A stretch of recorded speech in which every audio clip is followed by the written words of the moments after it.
What is up, good people? You're tuning back into the Sinusoidal Podcast. This is episode 7, and we've got a very special guest with us today. We're doing things a little bit different. We've got Amarjeet Singha, who is the CSO and the head of IPs, festivals, and of touring of our very own SkillBox. Thank you so much, Angat, for having me.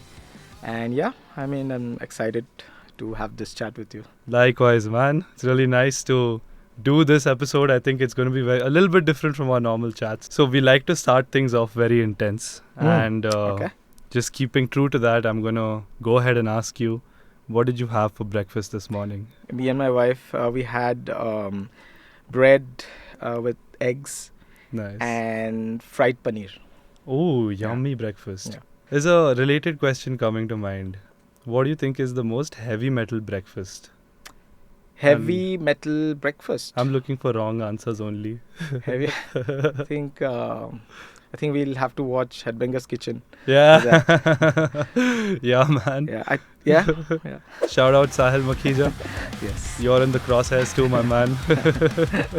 Okay, so I think whenever we're starting out, I like to set the context a little bit. Just go back in time before we come into the present. So if you could take us back to the formation of SkillBox and just how SkillBox started out. Yeah, sure. I was obviously one of the early employees, but not that early. SkillBox started in 2014, 15. Right. The very early formative years when the company was incorporated and everything. And Yeah. Anmol and he got some of these early angel investors. Nice. He was working in, I think, Harman, JBL Harman, India. And that's how the journey started. I think he started the company with angel investors, and there was this early group of employees that were there. I was not there then. Okay. You joined them later? Yeah, I joined them later. I was, in fact, the first, off-site employee where I was based out of Bangalore, because I was always in Bangalore, right? Right. And initially, SkillBox started out as a art community platform, like, say, a LinkedIn for art-based, forms. Right. LinkedIn for musicians. Yeah. LinkedIn for artists. Yeah. But, by then, SkillBox somehow, that didn't really take off. And SkillBox somehow then came into live entertainment, event ticketing, and we started producing shows on our own, Nice. for the independent scene predominantly. This was like 1 or 2 years after the start of? Yeah, 2 years, and then SkillBox started curating shows in Delhi, since in the NCR region, since they were based out of there. Gurgaon. And then Gurgaon, and also when I was in my old company, old passion project with Sarthak, my business partner, Bohemian Life. Right. So we were also like the first big client for them in terms of event ticketing, when we had this interval store, and we were the clients then, and that's how we started talking. I started talking to Anmol and Kalol, who was there, who's still there, and all the people at SkillBox, and that's how I also I got hired, and then everything is brings us up to speed, right? Yes. But I think essentially it's like 8 years old technically. Yeah. Been pulling off kick-ass shows for 8 years now. Yes. And how did you get into, say, organizing events? And then I think you were doing that with Bohemian Life first, and then you started working with SkillBox. Yeah, so when I was in college, I'm in engineering college. Yeah. Music was always there. I used to play drums. I still like to play drums. And we used to have this college. Always there is a college gang who's into music, rock music, and they want to form bands in college. And I was one of them. And obviously, naturally, that event management, doing shows, that thing came, that Kira came into me. And we, in my second or third year, with my batchmates, we did our college festival. We were part of the organizing team. College festival used to happen, but not at a larger scale. Which college were you in? It's It's in rural Karnataka. It's in North Karnataka. Okay. So not in Bangalore? Not in Bangalore. Yeah. My mom wouldn't allow that. So she knew what goes down over here. She's like, just go to an engineering college, same university, BTU, chalega, but not in Bangalore. And so you were okay with that? Sorry, I just want to know Amarjeet's story. I just want to come out and do my engineering and then see where it takes me.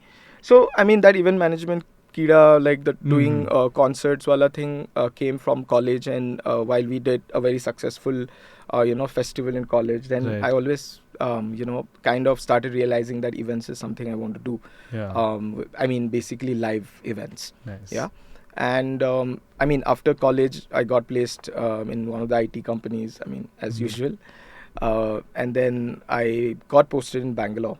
And I mean, the day I came here, it's a very interesting story. I started looking out for potential bandmates in Bangalore. Priorities.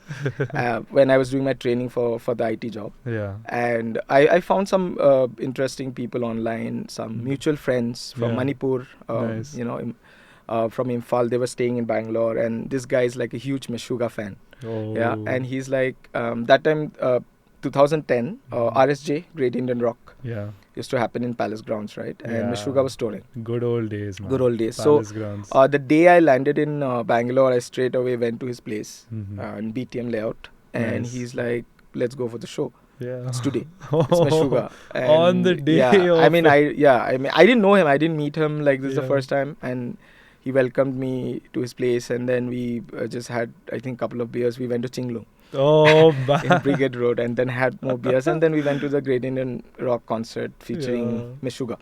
Dude. And what I saw that day, this was 2010, so it's quite been some time now. And what I saw that day is like, I was just blown away with how a live gig of like international stature and with pro sound lights, which I've probably never seen before. That was like your first one. Yeah, I mean, it was Meshuggah. Not first one, but with that kind of that production, or I mean, musicality, the professionalism, the the way how live sound works, the whole like thing, the mix, right? everything, right? Yeah. I was totally blown away, and I was like, fuck, man, this is what I want to do. Fuck yeah. That day. Yeah. And I mean, I saw everything, and I was just like, I kept thinking about it, and I mean, I was doing my IT job, like I went to, it was fun, it was chill, but not. Then I realized it's not something I want to do. You're not. I mean, forever. Yeah. And I mean, and started checking out the scene here. There was Kaira, the venue, first venue that I went to. Many shows there, metal or not, otherwise, and I mean, I just kept checking out. Then I formed my band as well, Chaishra. It's a metalcore band. Yeah.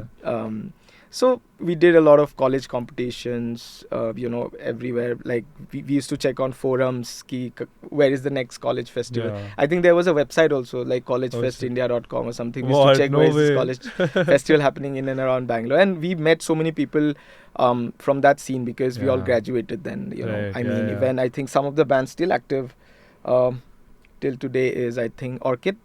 Is one band that we competed against, and they're still like pretty much active, and they're kicking ass, right? Yeah. So I mean, that's how I came into the scene, and like did my research about how shows are happening, and then gradually did some club shows.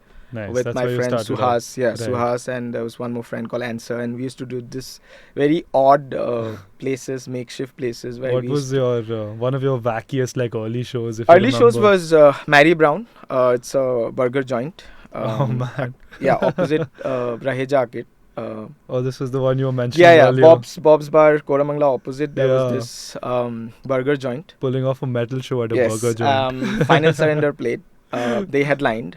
We were supporting them, and there was 2-3 more bands. Yeah. There was one band where Bharat was part of, Bharat Kashyap from Parvaz. He was also playing in one band there, and we had like 4-5 bands ka line up, and the entry was $100, and you get a free burger inside, not beer, sorry. So that's and a it was steal deal. And it was like metalcore show, and wow, man, it was such fun. Burgers and metal. That sounds like such a unique experience, though. Yeah. I think we still have pics from that event, videos event. So that was fun. That was wacky. Yes. Did the managers and the people working there, did they know metal?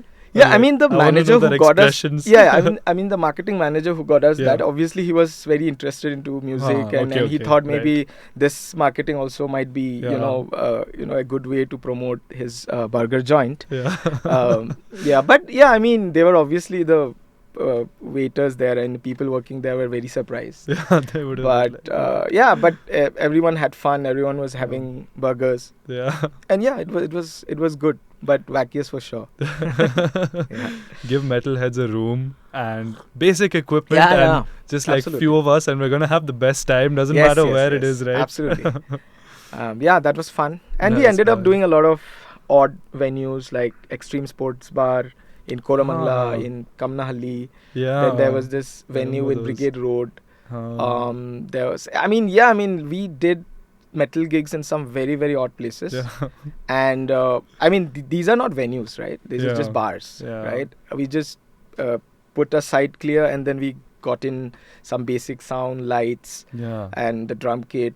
We also did something at many things, in fact, at this bar, which was Manchester United bar. Have you seen it? Yeah, now I think it's something else. I think it's a showroom. It was opposite Indigo, right? No, this was opposite Forum Mall. Oh yeah, I remember now. Now it's an Nexa showroom. I think. I was in Christ College, so around that time. So we did we also did a new metal tribute there. Oh man, that would have been sick. That was a good place. That was a good beers and metal. Yes. So I'm forgetting some, but we did some really, really good shows in some of the most odd venues. They are not venues, by the way. Just odd places. You just got a space and you're like, let's make music happen. Yes. That was fun. In some capacity, do you still feel that that's happening in some level? In some cases? We have venues now, at least, where live music are programmed on a daily basis. Weekly, daily basis. So I think now that those odd places are not there anymore, but we still have places where we can host, and obviously there are new places coming up now and then. So I think it's good now. Better than before. Yeah, obviously. Before there was no place, right? We used to literally scout. Find someone who's willing, talk to the managers and say, "Can we do a gig here? We'll get 200, 300 people." And they were like, "Fine. If you get everything, you get the crowd. I'm fine." Right? That's what matters for them, right? Yeah. Before we go further, I think just in a very layman way, what does SkillBox do? Okay. So we have multiple business lines now. But in short, SkillBox is a live entertainment company. Okay. With expertise in concerts, in event ticketing, and artist management. Nice. So we have I think 4 major business lines. One of the biggest is obviously event ticketing, where we are event ticketing platform. Like any other platform. Like if you are a promoter, if you're an organizer, you can host your show on our platform and sell tickets. We support with marketing,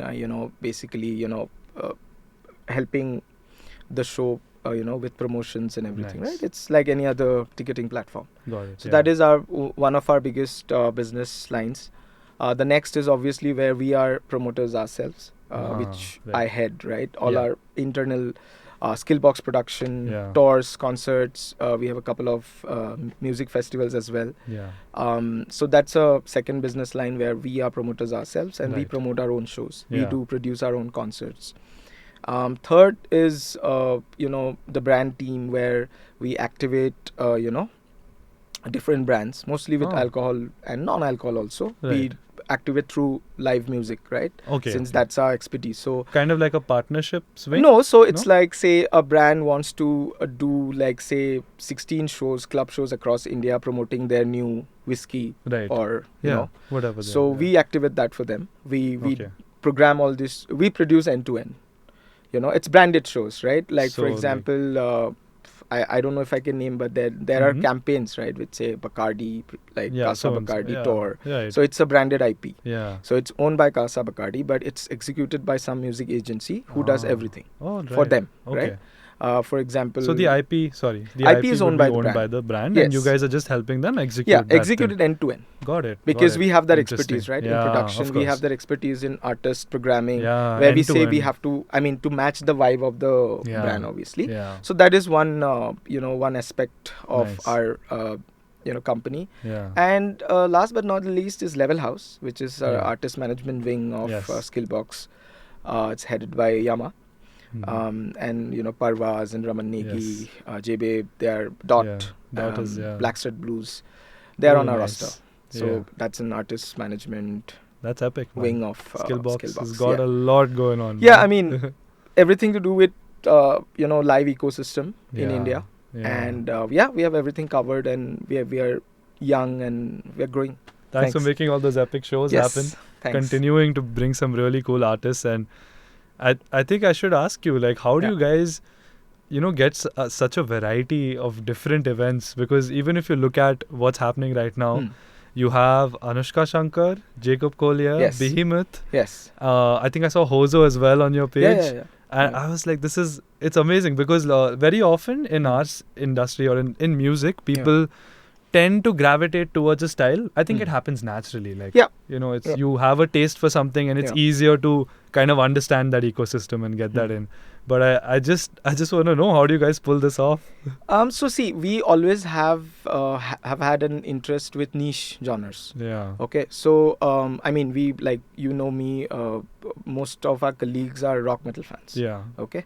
I mean, we have been in the scene. We have been in the scene as fans also. Yeah, right? Absolutely. So we have this liking of niche genres, say metal, say techno, say K-pop, and say like independent, like indie music, not as in the label independent, but as in the sound, the genre indie, right? Understood. Yeah. Like you said, Anushka Shankar and Jacob Collier, right? I think it's important for us to have a focus on something, right? And our focus that we have found is niche.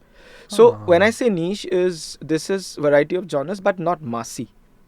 Okay. Very interesting. Yeah. See, Porcupine Tree, for example, can easily bring 15,000 people. Yeah. So it's massy in a sense, but still niche. You're getting my point. So that's very interesting, man. And you guys have made the niche your focus. Yes. So very it's cool. very, very interesting, and it's. I mean, we get a lot of satisfaction, man, because all these niche genres has a cult crowd. Yeah. You either follow or not. That's so true. Yeah. Exactly. It's one it's or cult. the other. It's just cult following. And to serve and to bring artists where there is a cult following is great, man. That feeling is great when you do something like that. Obviously there is a thing where we already like a set of rock metal bands, artists, like your personal favorites. But then when you explore, I mean, I have explored techno so much that I'm like, I was not into techno. I mean, I was not. As metal kids, we never are, bro. Yeah, I mean, I was not, and I mean, there was EDM, there was Avicii and all that. Yeah. Since radio plays and it's radio friendly, and you hear, I'm a big fan of Skrillex. Nice. Old Skrillex. Yeah. So as my job profile demands, I did a lot of research into techno subgenres and what was happening. I mean, there was a techno boom in India, right? Yes. Immediately after COVID. Yeah. So I was also, let's check it out, and really liked it. Yeah. There like history to their sound as well, like metal. Yeah, they have a lot of subgenres like metal. There's acid techno. There's it's fun. I mean, and when I did my research and with other genres as well, right? Yeah. This is very fun, and I could see that every subgenre, every niche, a genre or artist in general has good following in India. I mean, obviously the following, it can maybe do a 300-400 cap club show to a 2,000, 3,000 arena or a ground, or a 10,000, arena or a ground. Yeah. So it's very interesting. So coming back to your point, I think we are really happy in doing all these niche genres.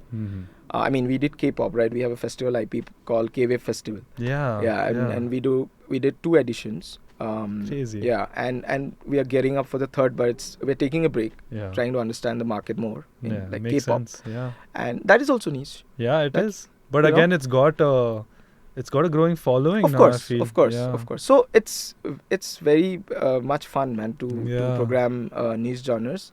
And obviously, I mean, there's your usual A-listers that other promoters, bigger promoters are doing. Their focus is obviously large scale concerts. Right. But not right now for us. I mean, obviously, we want to do large scale, but for niche artists. That is nice. The thing, That's and the balance. it's much fun, man. It's Is that experience which every fan wishes they had? Ki I wish I saw my favorite band like this, and like with the best kind of setup that you can. And yes, man, that's really our goal cool. also. I mean, we are scaling up and we are growing up. And hopefully we keep scaling up and bring more and more favorite bands to. Fingers crossed, man. All the genres that are there, like all the different kind of, even in the niches, what do you see being the most popular, like in terms of people actually showing up, coming to the show and watching? Do you see any kind of one has a little bit better response than any of the others? I think genre wise, I think rock metal has the most cult crowd. In terms of, say, buying tickets early, as soon as it drops, all that. But I think for the right artist, even in other genres, for the right artist is the same. Right? Okay. When we did Glass Beams, right? Yes. So, it's indie. I got an epic response. Exactly. Amazing response. Yeah, amazing response. And, it really depends on the artist. But if you, in general, if you say, I think, I have my bias towards that's fair. rock metal, but I think rock metal fans, that obviously, they do, But other genres are also very close or same, depending on artist again.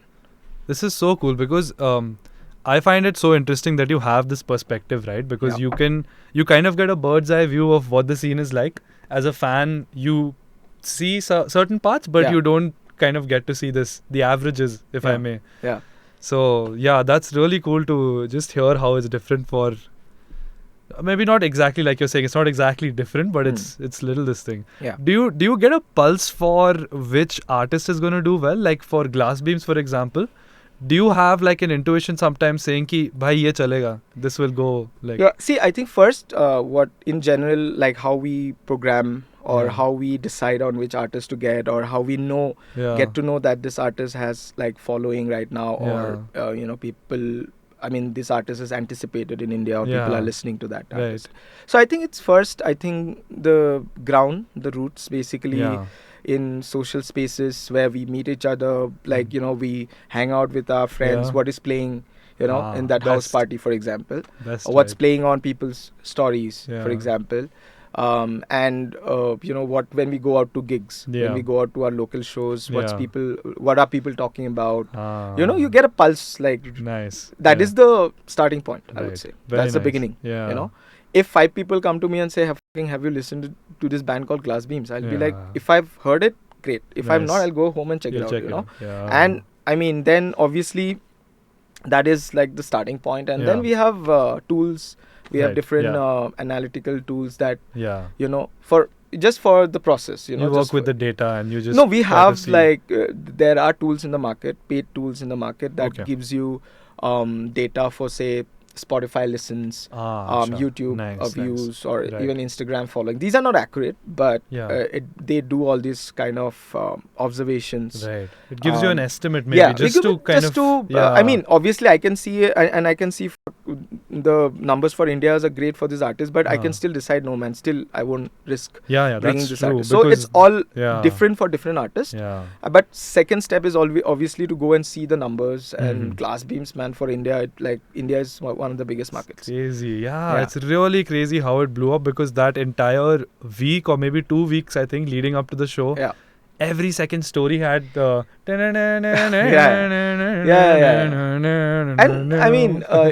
then after you see all these charts and the stats, you are convinced, then obviously then the next step is then making a more formal estimation of how many people might come, and that involves a lot of math. Obviously Excel sheets are our lives, right? And we ask around, we discuss internally. That's the most important part. And then then it takes its course. We check with partners, we check with brands, we check with other promoters, maybe. We have a inner circle of promoters, and then we do, and then we assess, and then we get in touch with their agents and to see what their plans are for India. And that's how it takes its course. Then there's a lot of back and forth, and it's not easy to get in any band in India, sure. any genre. Yeah. You know, there's a lot of things. I mean, I've been behind a certain band for say 7-8 years. Oh man, can you tell us who? It has happened. So, for example, Animals as Leaders, right? I was behind them for like Okay. 5-6 years. Damn. And nice. finally, it happened. Yeah. And there are so many bands that I'm behind for like years and years. And I mean, if it happens, happens. Yeah. But that's what I'm saying. It's not so easy to just get any I'm like sure. band. There are plans. They have their Yeah. plans. Yeah. And for them, India is not like a primary market for XYZ reasons, right? Yeah. So they have to really plan out their touring and regions and everything. So everything, but yeah, in the end, it's all part of a process. Personal question, but have you tried reaching out to Tame Impala? What do you think? And how long do you think? How many years? Yeah, I mean, Just I think Tame Impala is something that everybody anyway knows. Yeah. That it's a anticipated act. It is, right? India, and I think many promoters are behind. Yeah, them. must be. Yeah. Yeah. Fingers crossed, man. And it will happen sooner or later. Mm-hmm. Maybe with us, maybe not with us. But I think Tame is a very anticipated act in India. And it should happen soon. Yeah. Okay, talking about venues again. Yeah. What for you is a good venue? And you can also tell us about what is not a good venue. Like, what is a bad thing that you sometimes have to work with? A good venue, see, when you say a live music venue, right? Mm-hmm. It is what? A stage setup, a good, viewing area, in-house PAs, good in-house PAs, good house lights, good, a decent mixer, digital mixer. They have maybe in-ear monitor system or not, whatever. These are like basic. Yeah, right? what you would look for, the production. And it's like it should, like, live venues are plug and play. I mean, you come with your backline, you come with your, drum kit, say, in India it's provided by the venue anyway. Yeah. So you come in, play, plug out, next day other band comes, their setup, like the stage setup is changed according to the band. Yeah. And it is a regular programming. Yeah. Nice. That is a music venue. That's a good place where you can run continuously. Music venue with, like I said, decent sound, decent light, mixing board. Fair. Decent acoustics, of course, and a bar. Obviously, they will need a bar to keep running. Yeah, that's a decent live venue, which is for live music. Mm-hmm. Or say, they can also do, say, stand-up comedy or other art forms, theatre, whatever. That's a good live venue. Right. Nice. A lot of artists, because we get to speak to some of them when they come down for the shows. Yeah. So a lot of them find it amusing that shows are at malls. It's not a new concept because I think it was Joe from Textures he was telling us about how it used to happen in the US a while back. Yeah. But I think even for the fans as well as for the artists, there is that little element of surprise. Yeah. You caught Steven Wilson calling out this one, the McDonald's and all. Yeah. That Steven is just like, he's having fun with it. But yeah, I did want to know that, what goes behind making that decision, maybe. Okay, so see, venues in India, when you say venues, I'm not talking about the clubs, the smaller spaces. Yeah. Venues in India, we don't have that infrastructure. If you see Europe, UK, or even Australia, they have venues for every capacity level. Like they have a venue for say 300 to 400 or 500. Yeah. They have a venue for 1,000 venues for 1,000 cap. They have a list of venues for 1,500 and so on. Right. Arenas can take 5,000, 6,000, and if you are doing stadiums, then stadiums are up for rent. Stadiums right? Same in the US, UK. They have a series of venues. Right. They have list of venues as per caps. Which are again. Which are live music venues. These are only for live music, right? Yeah. They have in-house whatever specs, they have house lights, everything is there. They probably just got the what you described earlier. Correct. That in a larger scale. Bar and in a larger scale, right? But in India, there is no, if I say music venue for say 5,000 capacity, there's nothing like that. You've got to do an open ground. Correct. There's no... So now, second point for us is to find spaces that will allow us to do live music concerts. And give us rent. And obviously, it cannot be a random ground, right? Yeah. People have to understand that this is a live concert happening with this kind of genres, with techno, with rock, with hip hop, right? So we have no option but to go for open grounds, like you said, lawns or resort mein, whatever lawns they have. And the interesting part is there are malls now which have a courtyard. They may be a courtyard, or it may be a ground next to the mall which is owned by the mall. Right? Now also for the mall, their benefit is they're getting some marketing out of it. Or they're utilizing that space, because malls are mostly situated in good areas, right? They have their parking sorted, they have their traffic sorted, and malls are ready to give us that venue with some support also. Even in some cities, they support like with the production or with sometimes. Okay. So instead of me, for example, if I'm a concert promoter, I won't say a venue for 3,000 people. Right. Okay. Yeah. Now, if I go to any, say, a ground, or they will ask me for expensive, like how shadis happen, right? Wedding rates. Got it. We have 2 days setup minimum. Yeah. 1 show day, 1 dismantling. Right. So we need 5 days, right? Oh damn. Or 4 days. Fuck. Okay. They'll say 4 days rate card. Yeah. 4 lakhs into 4, 16 lakhs. I'm not gonna pay 16 lakhs for a venue just for the to host 3,000 people. Yeah. Right? It doesn't make sense. I mean, no one will, right? Yeah. So and plus I will have to do all the production myself. Like I'll have to bring everything myself, right? So there are malls who support music, who support live music, and plus it's also their marketing thing, right? Yeah, absolutely. They'll say, I have my space. Yeah. 3,000 aram se, take it. We'll collaborate. We'll market it for you, or you we are partners in. Yeah, right? Absolutely makes sense. And I'm getting that venue for maybe free. Let's say free. Nice. And I can do my own production. Sometimes production is already there. Stage are there, right? Stage is there? Sometimes in some venues, right? Phoenix, we have already have a trust there. Like there's a stage. It's permanently there? Yes. Oh, crazy. Yes. In the Taco Bell area? Both. Oh, in the courtyard also, in the back area also. Oh, they have nice, 2 trusses. So these spaces are there who are supporting us. That makes right? a lot of to make sense. events viable for us. So if I'm getting that mall, the mall is supporting me with the venue, with other things as well. Yeah. I have to do it there. It's natural. It's basic for me to do it there. Because right? that's because, one of the few places it's making sense for you. Yeah. I mean, yes. I mean, it may come with its own challenges. Yeah. Right. I mean, the acoustic is not good. The people are seeing from the restaurants. But people are not looking at the bigger picture where the show is happening, bro. That's the biggest thing. You are a fan. Okay. You bought a ticket, of course. You come to the show. We'll 100% try to deliver a great experience. Yeah. Obviously, right? You enjoy the show. You go home satisfied. I mean, if you nitpick and say, there people are there, you go there. Yeah. You also can go there and watch if you want to. It's, and there are challenges. These are challenges, right? And we all have to bear it. Yeah, India doesn't have infrastructure. I think that is the biggest thing for you guys. It's difficult for us also. For example, a band wants to do sound check, and in certain ways, the sound check is obviously a closed affair. Right? Obviously, right. Yeah. Now, in a mall courtyard, if you're sound checking, people are looking from first floor, clicking pictures. It's very difficult for us also to control that. And we don't like it. Right. But we have to... You got to work with what you have. Exactly. I think it's that kind of a situation, we got to just deal with it. Because then...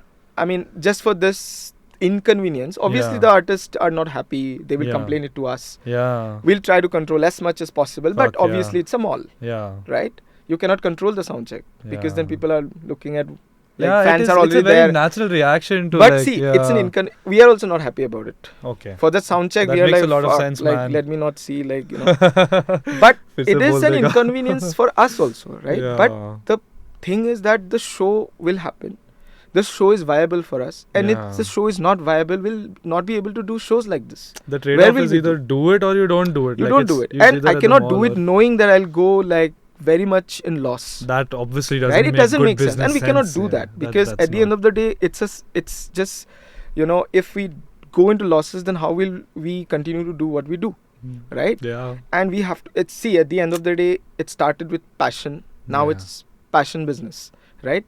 Business are there. We are a huge team now. It's a company. Every promoter in India, I mean, look, there is passion project. I was also in a passion project before this, right? With Bohemian Life. Yeah. But that was not full time. It was a passion project and we were having fun. Yeah.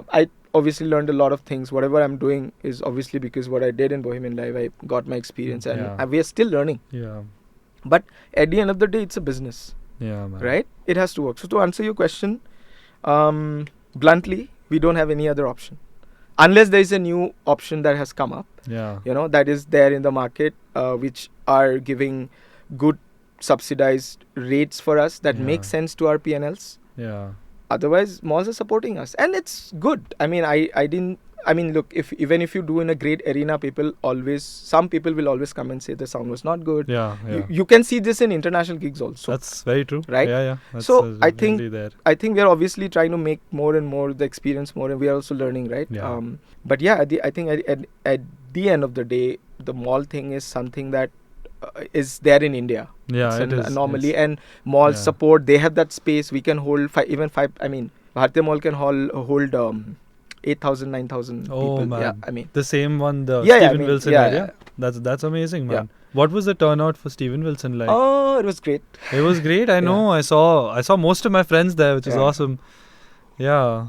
So yeah, man. I mean, mall support all these kinds of music shows, and it's good for their marketing. Yeah. And we go hand in hand, Absolutely. It's a win-win that you're trying to do. It's a win-win, and it's a win-win. We are trying to obviously,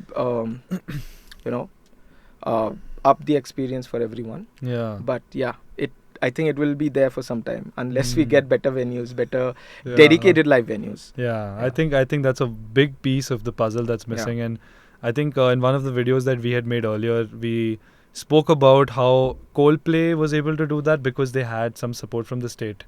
Of course. Yeah. Of course. And they were able to pack an arena. Yeah, I mean, a band like that stature, right? Yeah, that's also true. Even if they do in, say, Mysore Stadium, they'll sell it. Yeah. Or any other stadium in India. Yeah. But yeah, Ahmedabad had that infrastructure because I think cricket ground is one of the biggest. It was newly made. Yeah. Yeah, I mean, exactly. Yeah, it's a no-brainer. Yeah. I think it would have the fact that it became such a thing. It's a trend, right? It's like a wave, like you said. These small things you notice, people talking about it around you, slowly to the stories, eventually reflects in the data. Yeah.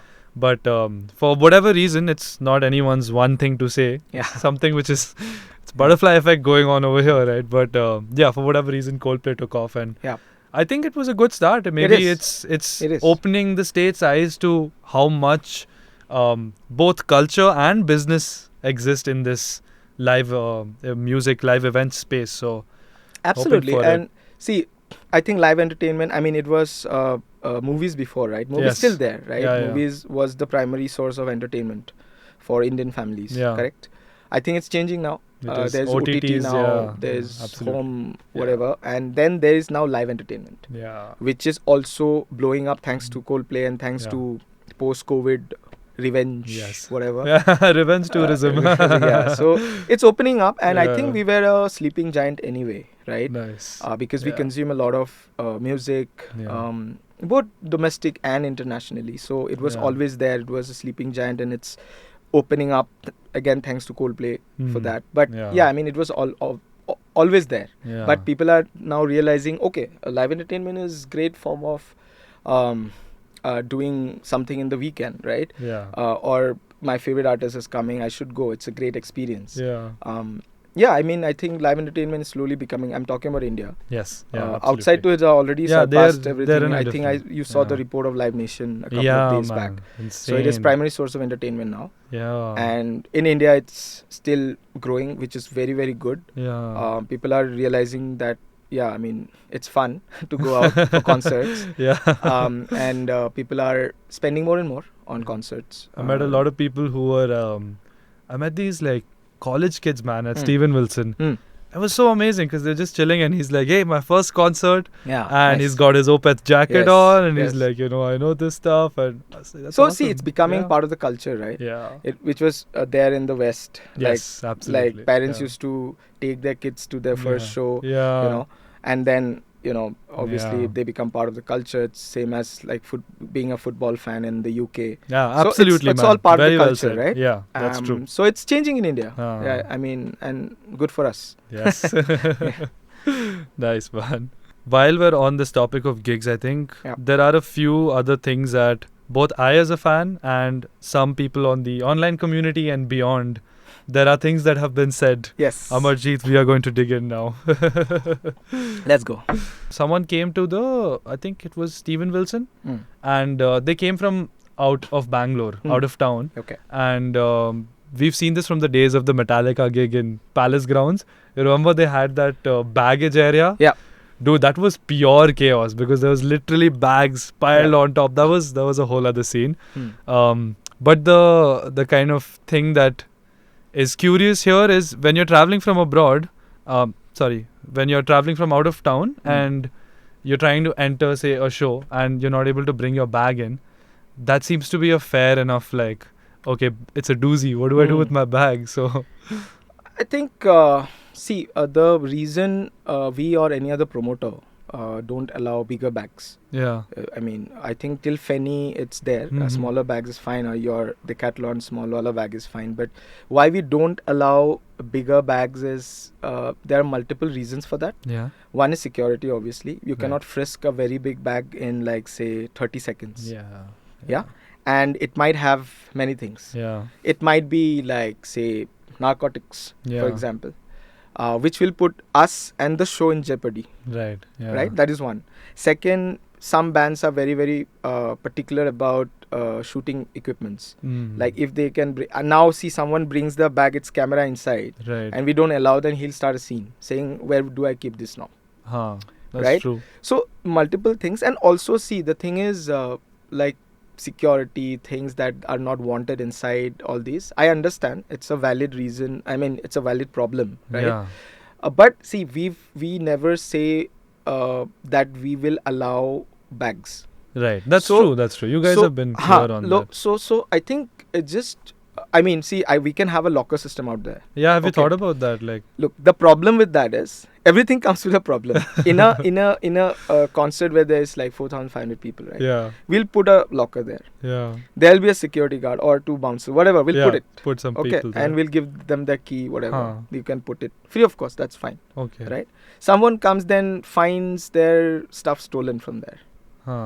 Then again they'll come to us, and this is your security, this is your... See, all these security people, they are contractors, right? Yeah. So they are not all full-time employees. You don't have that. Cannot trust them 100% also. Makes sense. Right? Yeah. So that is another layer of problem where, like, if we do lockers, we can do. It's not a big deal. But the thing is that logistical issue, and again, if someone flicks the bag, something is missing, it just tricky. adds to the problem of everyone, like us, the fans, us, everyone.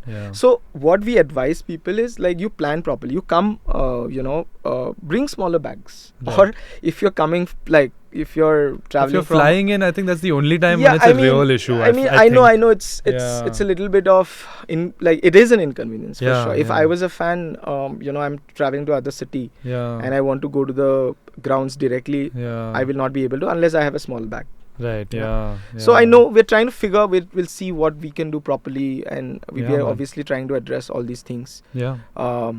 But I think I mean, for now, I think fans need to plan a little bit on where they can keep their bags if they're coming from outstation, But yeah, we are doing. It's a work in progress, man. Absolutely, you can't. You don't it really is. nail everything in one shot, and because there is doing an event is like putting up a mini city. Right, in like a town out of nowhere. Right. We have everything there, right? We have to have everything there. So there might be some things which are missed. There might be some things which are not there yet. But yes. Nice, man. It's all towards making the scene better. Yes, yes, absolutely. Another interesting one. I don't think there is a solution to this, but you will be the best person to ask. Sure. You guys have SkillBox Pay, which is like the new card system which you guys have started, which cashless. Yeah, it seems like a great idea, honestly, because my personal experience was pretty smooth at Steven Wilson. That was nice, but I did see some people having some negative experience with that. I think the main kind of pain points that people face is that you have to top it up. I think that feels like a cover charge le rahe hain, and maybe that combined with sometimes the queues being difficult to get to, or things being sold out, and then you have to end up spending more and all of. So that is one thing. And I think if you can shed some light on just this currency system in general, because I know you guys have tried a lot of things. You've tried like coupons, those plastic ones, those normal coupons, the paper ones. So see, for fans, I know the tap and pay system that we have. We still have a lot of issues there, and we are aware of it. Right. It may be sometimes there's a surge, there's a surge in people coming in. And sometimes there are connectivity issues. There are some issues that comes with the devices, not... network is always, because it's 3,000 people in a place. No, we have internet for that. We take internet for that. Acha, for your we set up internet for all these things. Nice. But still, there are problems, and I know we are aware of this. There are problems, and we are trying to identify each and every one, and trying to fix all those issues and make the flow. So with every event or every tour we do, we come up with more and more SOPs for tap and pay. Right. Still there are new problems that comes up, obviously, but we are trying to make it as smooth as possible. There are multitude of problems with coupon systems, and because see, it's a large concert area, right? People handling, then we also have to reconcile on what was sold, what was not sold. All that. That's a huge part of it. Inventory management. For, like you said, things are sold out. Now we are also trying to see how much we should get the stock for beer for this many people. And obviously it changes with cities also. Right. For example, Bangalore consume like beer more than hard liquor. Also depends on the weather. Depends on a lot of things. Really? That's so interesting. On a lot of things. So you cannot obviously overestimate and then bring, and then since according to the licenses you cannot take it back, right? We have to destroy the stock. Oh, that's the scene, is it? That's crazy. I mean, we have to balance. When the these other IPs you were talking about, like Bacardi, XYZ, when they do the tour, is it the same kind of thing? You guys... No, so the licenses that we acquire for excise, for alcohol, it depends on state to state, obviously. But most of the states have this policy where once you acquire, since it's a single day license, once you acquire for it, it has to be consumed or destroyed. If it's not consumed, it's us ground mein khatam hona hai. Wahin pe khatam, because that's your IPs. Consume or you destroy it. You cannot take it back. Got it. Right? So now we have to like really do a deeper level of inventory management, and sometimes obviously, like again, it's a work in progress, and we are aware of it's a legit problem, right? Fair, man. And we are making it. I mean, we sometimes what we do in our own concerts, we stay in the line, we check what is an issue. Nice. We and there are issues. Right. It is frustrating sometimes. But I mean, we are trying to. I mean, see, even if we bring, sometimes what happens is even if we bring more manpower, it doesn't solve the problem. So we have to identify the problems which we are doing it and trying to make it better. It's like it's such a buzzkill when beer runs out. No, no, obviously. I think that happened to you guys once recently, and people were quite upset about it. Yes. Sometimes hard liquor runs out. Sometimes beer runs out. Sometimes both runs out. So it has happened. I'll share one small story with you. Okay, I was at. I had gone to see Leclerc. And they were not headlining or anything, but they're just like one of my favorites. Me and my friends are nicely buzzed. We're flying, we're lit up, and we're just peaking. And we've gone to the stage. We've gone to like the stage where Leclerc is supposed to play at, and we're just standing there for like 5 minutes, and I'm like, I don't think this is Leclerc, bro. And like we're checking the Instagram thing, we're checking everything. The schedule. I go, the schedule, and no announcements, nothing. Then I go to the FOH guy, and I'm like, hey dude, sorry, got a question. Is Leclerc not happening here? Do we have the wrong stage? And he's like, no dude, Leclerc was cancelled. Okay. And that was like the three of us who were there, all just got a heavy BT, and we were like, okay, man. We were just like moping about. We're like, this man. And I think somebody else was playing. Who was playing that day? Yusuf Dies. Yusuf Dies was there on that other stage. So it's amazing music that's there. But just that like hit that you take because of that was a band I booked the festival for. So I think cancellations and changes, date changes, venue changes. That's I think that's something that's a big bummer for fans. And probably should ask you, what's the reason why it happens most of the time? Changes in venues, dates, I mean, the thing, obviously we don't like to change anything than the original whatever we have announced, but sometimes there are logistical issues. I don't think we have ever cancelled a gig.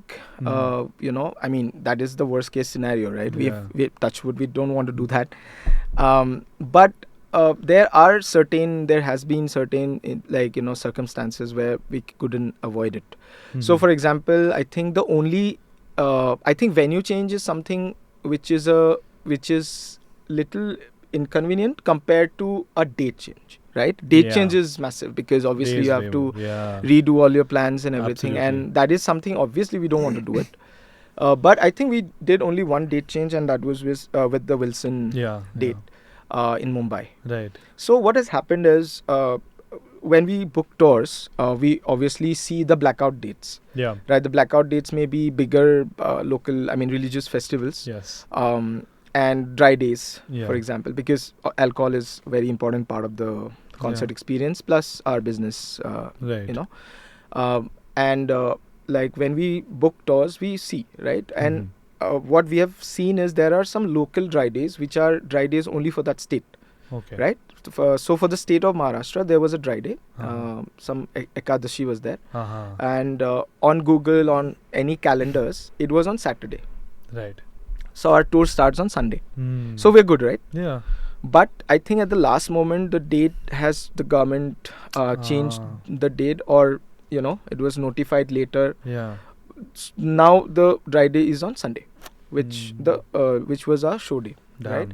And look, the thing is, like, without so obviously since it's a dry day, we'll not be able to sell alcohol, right? Is that such a big part of your revenue? It is. See, the thing is, alcohol sales, first, it's experience for people, right? Yes, I mean, if there's no alcohol, again, people will start, complaining. And obviously, it's not a good experience when you go out to concerts, right? I mean, it's already very important for the fans as well. Now, when it comes to us, obviously, I mean, look, in India, the ticket sales is one revenue. Yeah. Obviously, the primary.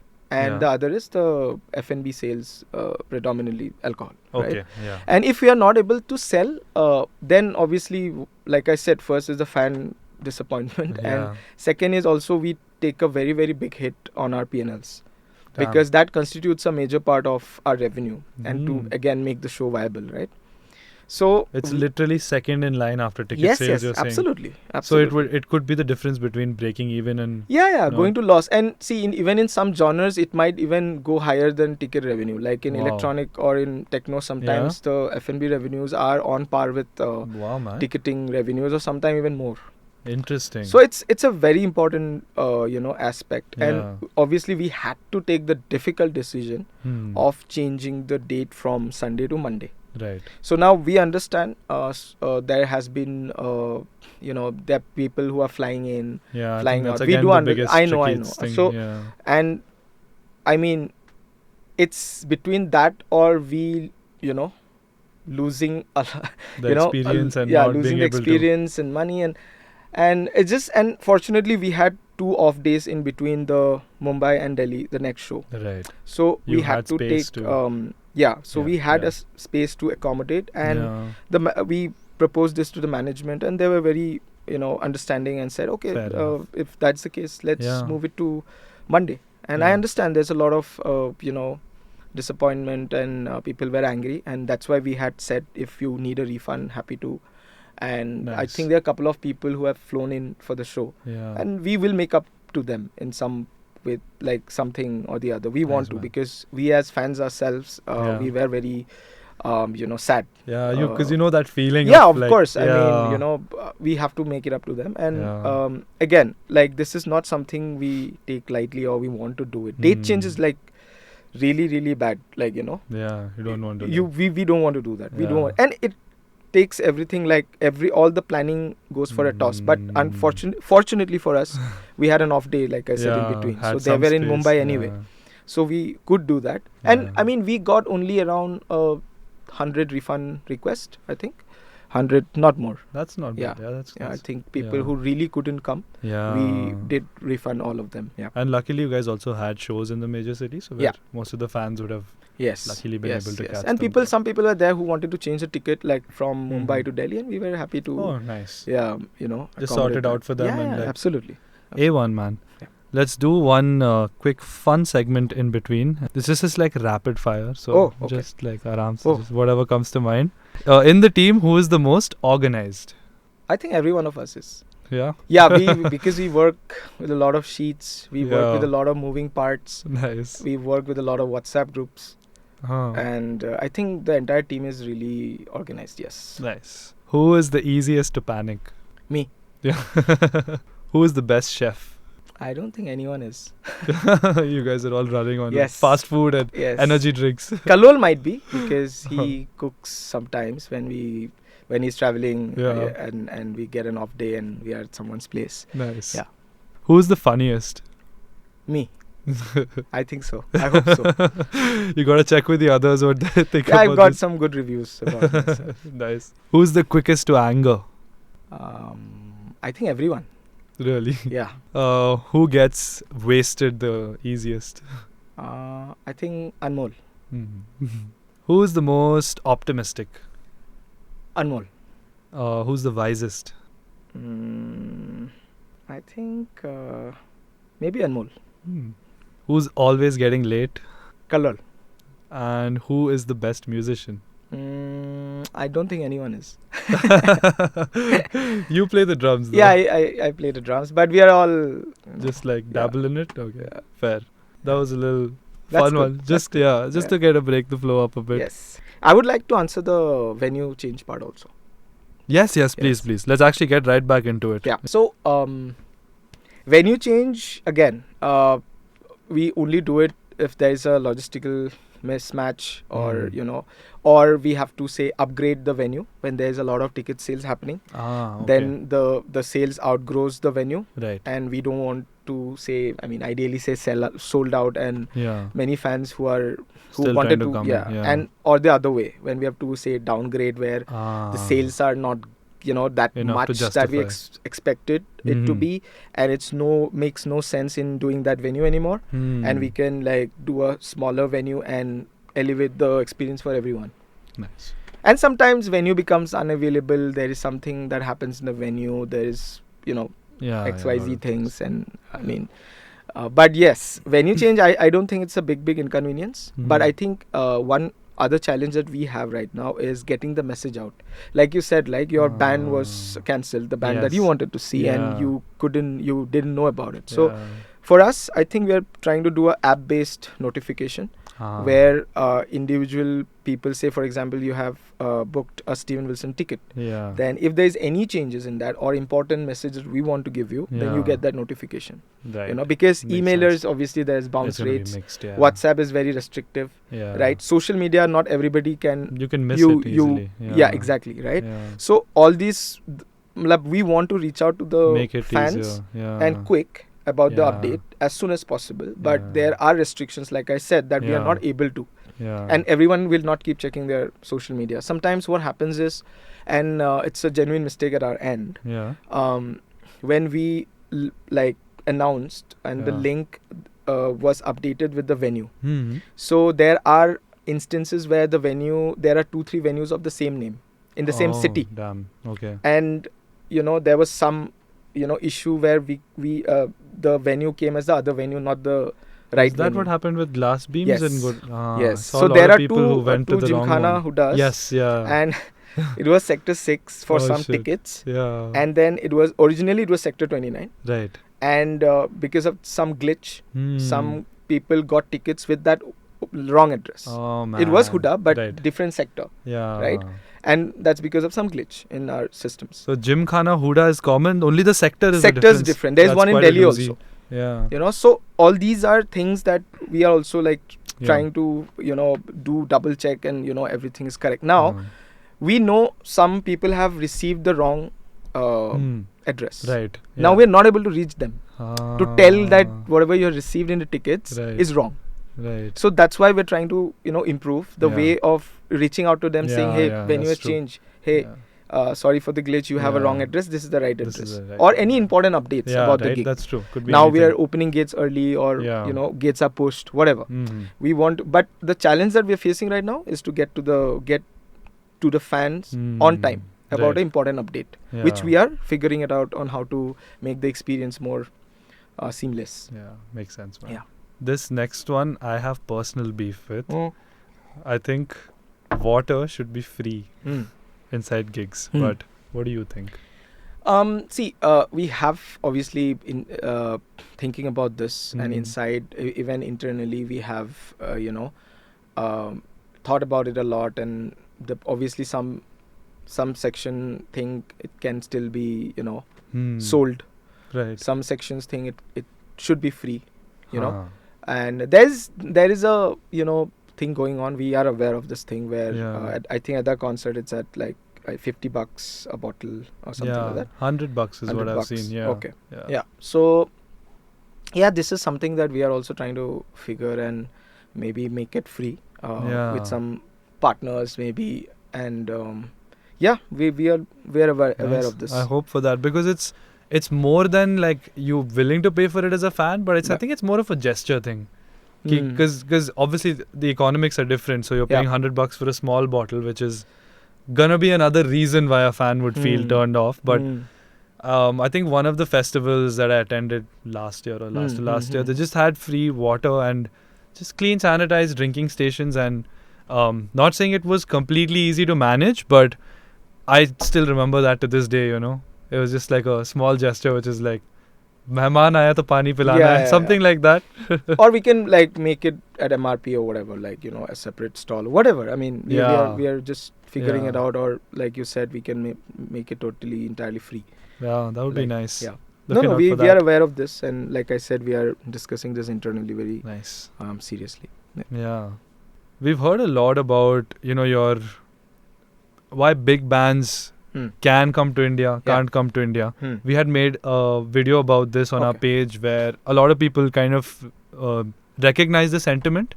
They were also somewhere very interested in this whole thing. So I think while I have you here, this is a very, very good question to ask you about the understanding that we have right now. Set the context is we want our favorite big bands to come. The video that we made covered why that could be unfeasible certain times. Yes. Because what we know is that the rate that these bands are charging is the same across anywhere on the globe for their performance. Of course. Maybe the currency issue in India is playing into it, which makes it. Because that must affect the entire supply chain to the point where you have to sell alcohol to make the money back, to sell water to make the money back, and to do all of these things to break even and make the show feasible, right? So talk to us about. See, I think first part of any artist coming to India is the intent of that artist, right? Okay. There are first is intent. The artist wants to go to India or not. Maybe in the future also. मतलब India आपके plan में है कि नहीं, आपको जाना है, आपका मन है कि नहीं. That is the first and foremost thing. Really, that it's not gonna be to, I don't know, to maybe like a commercial thing. Or commercial will come later on. But first is intent, right? For example, they might have their biggest streaming from India, but they still don't want to go to India. Maybe अरे तो bands मतलब there are bands who don't tour outside of US, bro. Like they tour only in the US. मतलब बाहर जाना ही नहीं है उनको. They don't like traveling maybe. They don't like touring maybe. US में sorted भी होता है scene. Correct. बस लेके like they do, and so for them domestic touring means US or UK or Europe. Right. So international touring means Japan, Australia, India, Asia, Middle East. That is international touring for them. Okay. Got it. So अगर किसी band का there is no intent only, they will not come. जितना भी आप पैसा दे दो, पैसा like nobody will throw like endless money for a say system of a down. But वो आएगा भी नहीं. Intent नहीं है. Intent ही नहीं. Unless their plan change. Now see, it can change anytime. Okay. So ठीक है, let's explore. For example, their management takes a decision. Let's explore international touring. Right. Let's go to Australia. First thing is Australia, Japan, because their economies are there. The market is matured. There, right. So then. Second comes, then if we are going to Australia, why don't we add, say, Middle East or India? Or it can be the other way. We have a brilliant offer from Middle East. let's say if you can add other markets. Got it. The management will tell the agents. Right. Agents will start scouting. If agents already, obviously most of the agents already have their promoter partners. They will just got your networks, holler, the band wants to come to the Japan, Southeast Asia, or the band would like to have some offers from you. Then you make the offer and go to the next level. Got it. Right? Obviously now again, when say I get a lot of emails, right, from agents for smaller bands right now, not the A-listers, but still there is inquiries that we are coming to the that side of the world. Would you be interested? And many bands they don't have following in India right now. So that is another point. Now that is the most important point. Okay, abhi intent hai band ka, but will that band or artist work in India or not? And we also get a sense of what their offer level would be like, because you see what level of venues they are playing in the UK or in Europe or in US. Home state में कितना billing मिल रहा है festival में, कौन सा line में है? That's what they are looking at, no? No, that we also look at. Acha, you guys also. That's deep homework. Yeah, I mean, we see what level of venues they're selling, how much they're selling, are they selling out? And बाहर में तो Ticketmaster, if you go, there's charts, no? You can see कितना sale हो रहा है. Yeah, I don't know how much is that always accurate or. No, it's accurate. No, some venues have seat based, right? So it will be like 70, and I can see the average ticket the capacity price. And this, So I can, if I can make out what the bands are grossing each night in their domestic touring, मतलब अपने home ground में per रात per night कितना वो बना रहा है gross. Then I can make my idea with my formula. I have my formulas. Nice. How much they're getting paid each night. Secret recipe. Amarjeet ki secret recipe. No, this is like, common homework, basic homework. How much they're making each night there. Yeah. Okay. Now, uske hisab se, if I think, okay, chalo 2000, now this is my expertise or our expertise.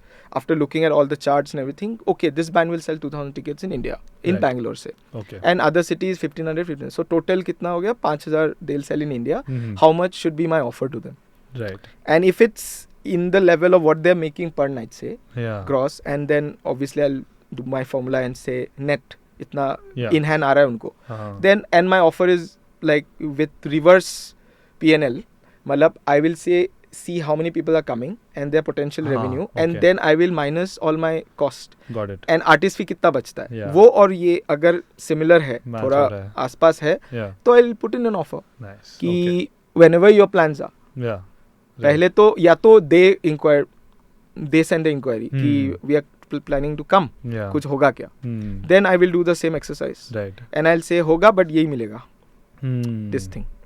Or if I want the band myself, which the bands I'm chasing, for example, I'll keep sending the offers, right? Right. I can give this much, bolega, nahi bro, like whatever. Then I'll rework it and make it. The moment their intent changes or your offer matches what they have, and then it'll work. Or sometimes if the intent is very strong, they also come at like very lower, Oh, that's awesome. I mean, not lower, malab, they're not making much money. See, touring is very expensive. Absolutely. So I also understand what artists, I mean, they have to pay their crew. Yeah. I mean, it's common knowledge, right? They have to pay their crew, they have to pay for their per DM. Yeah. Karan told us in detail about this. So they have to hire crew.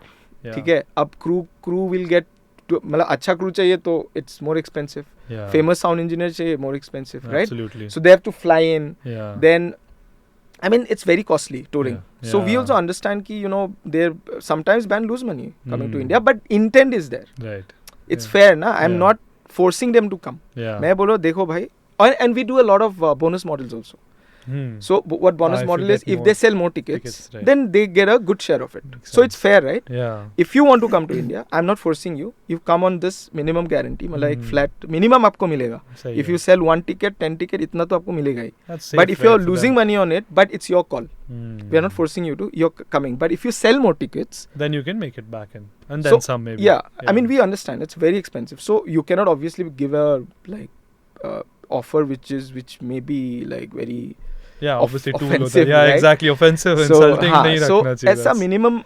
But do you see this changing? Like, because the whole the problem of that we're facing right now is of this cost problem that is there. Do you see it getting better, or rather, I think I should ask you: do you see this whole thing becoming feasible to organize, and then the offers that you bring them, and more people are kind of saying yes and coming in? Yes, absolutely. Yeah? It's changing. That's why we're doing so many shows. Fuck I mean, yeah. and everyone is doing. Obviously, there are here and there where it will go wrong. Yeah, that's part of the journey. Yeah, it's part of the journey. But then you use your expertise to minimize that, right? Nice. So it is changing. Like you said, see, sales. Agar mere ko, like, if I'm getting the sales I want for the show to happen, and every I mean, it just depend on the salesman. Like, people are coming out and supporting that act, or how many people are coming out easily.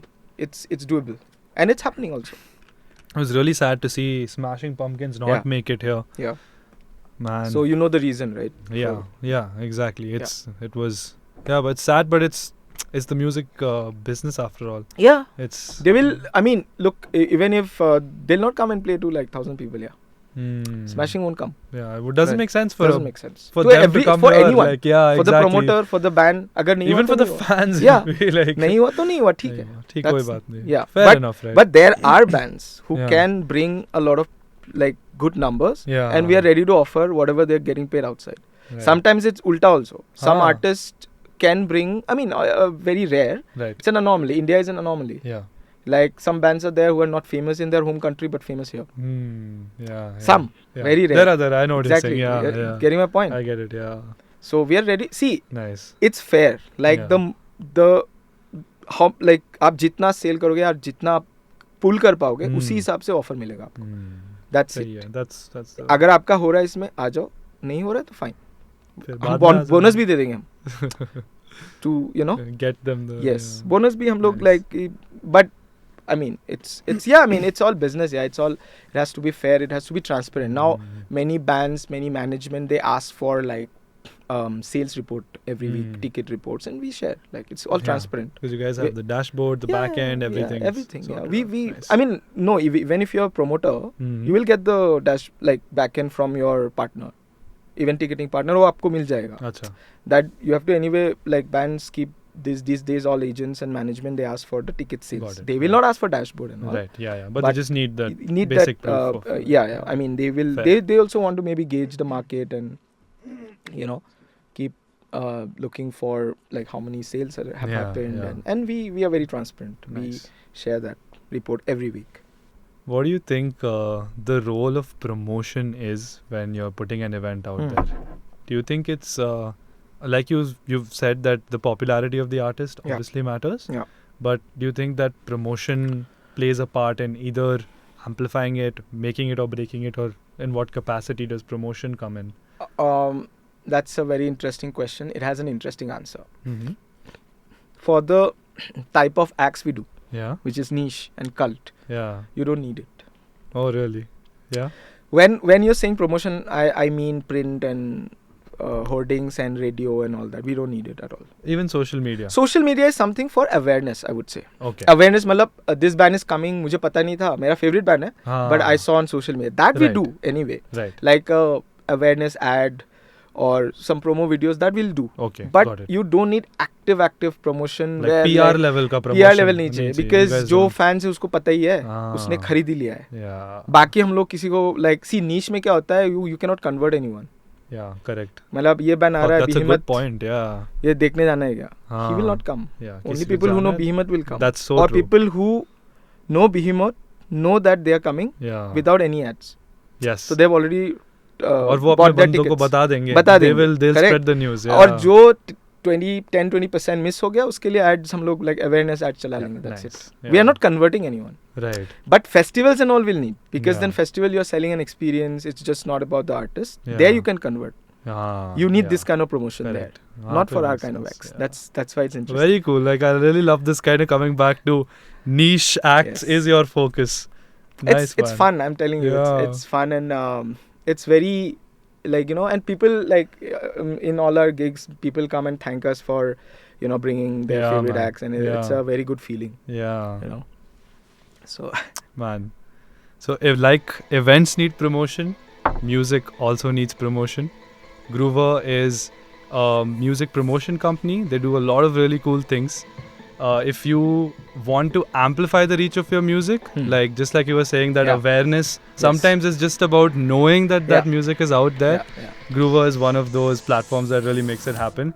Cool. They work with like local promoters. So if I've made a song, I can send it out to through Groover to all of these people.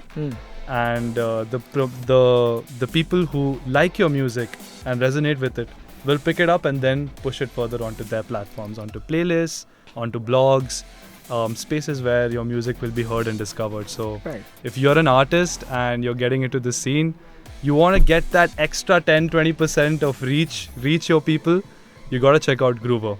The details are going to be in the description below. Head on over there and check it out. So let's have another fun segment. Yes. Just rapid fire again. Okay. I'm going to ask you to describe the audience at a Dash festival. And I'm going to give you the options now. Okay. So the first one is rock and roll. Rebel. Yeah. Rebellious. Yeah. EDM. Wow. I'm blank. Cool kids, I guess. Thrash metal. KVLT. Pop. Radio, I think, Radio. Songs on the radio. Yeah, radio. Makes sense. DNB. Underground. Garage. Death metal. It's that, just that. IDM. Intelligent dance music. It's like Fortet and all. Effects to Fortet. Oh, I like Fortet. Yeah. I didn't know really the cool, genre. No? Yeah, I found out recently. Intelligent. Yeah, I think intelligent. Yeah. I think intelligent, Yeah, that's Fortet, fair word, yeah. I really like Fortet. Yeah, man, seriously. His solo material. There is he's got a secret moniker. I don't know if you've seen this. I'll show you afterwards. Sure. It's crazy, bro. It's just brackets and some Tamil letters. And it's called, what is it called? Dingbats. Okay. Yeah, wingdings. Wingdings. It's crazy. We made a video on this as well. You guys should check it out. It'll be linked over here. I'll show you. This is really cool if you like Fortet. Yes. Yeah. Hip hop. I think hip hop is like that hood. Hood is the word. Hood vibe. Hood. Yeah, nice. Sahi hai bhai. Bahut hard. Psytrance. Kasol. Oh, nice one. Tosh. Parvati. Psytrance. Singer-songwriter. So far sounds. It comes to mind, nice. like singer-songwriter. That's true. That's perfect, man. So far. Yeah, nice. Awesome, man. That was fun. I just wanted to know about the Warner investment. First of all, congratulations, Thank man. you. All of you guys. That was a really nice one. I think it came around like 1 year ago. Yeah. How did that happen? How did that come about? We were in talks with Warner Music India for quite some time. Yeah. And they were looking to, invest in a couple of Indian companies who are operating in the live entertainment space. Right. And we were like very, kind of the right fit for them. And at the same time, it was the right fit for us because we were looking at some support to scale up. Nice. Yeah. And talks, I mean, I think the mindset was always there. What they wanted, what they were looking for in an investment, you know. And what we were looking for, right? Obviously, the support in terms of financial, and the resource and the connects, everything was just, nice. it's a strategic investment, right? It's a strategic minority investment. But it came through at a good time. It took some time, like the inner workings, obviously, right? Naturally. But it came in a good time, and it helped both our businesses and our businesses for sure. But I mean, we are looking for more in the market, and Have you guys got any bookings directly through Warner? Have they made anything possible that? No, not like that. Like through a network or something? No, obviously, I mean, they are a label, and you see WMG, the group is one of the big three, globally. Yep. And we have many artists, under them, under the group. We have, I mean, not yet, but I think it's all about the network. Yeah. It's all about how we are associated with Warner. That also helps in our profile, right? Absolutely. So, to answer your question, not directly, but it has helped us a lot with connects and the SkillBox profile overall. Indirectly, yes. Nice. For sure. Do you have any closing remarks? I would say thank you. Thanks everyone for, supporting SkillBox, and for coming to our gigs, and for all the feedback that we've gotten. It really helps us improve, and we are learning day by day, right? We are learning one concert at a time. We are all scaling up We want to do bigger tours. We want to do more tours, bigger concerts. And keep the support going. And I see that the live entertainment scene in India in general is also growing, and you are all part of it. And thanks to you guys. If you keep coming to our shows, keep supporting us, then we'll be able to give you more shows, more, and then we can make this, matured entertainment, live entertainment community, and even for the grassroots as well, right? We can invest more in the grassroots. We can invest, help a lot of independent artists in whatever ways we can. The journey has been great so far, and we are at a very exciting point in both our SkillBox business and in live entertainment in the country in general. So it's all upon us to just take it to a different level, like other countries, right? Like Japan or Australia. Absolutely, or US, UK. I think we're we're going there, and keep supporting us. And Sinusoidal team. Yes, sir.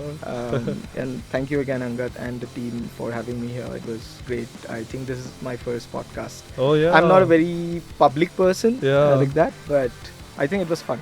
Thank you. Man. Cheers. Thanks a lot. Glad we could be your first one. Yes.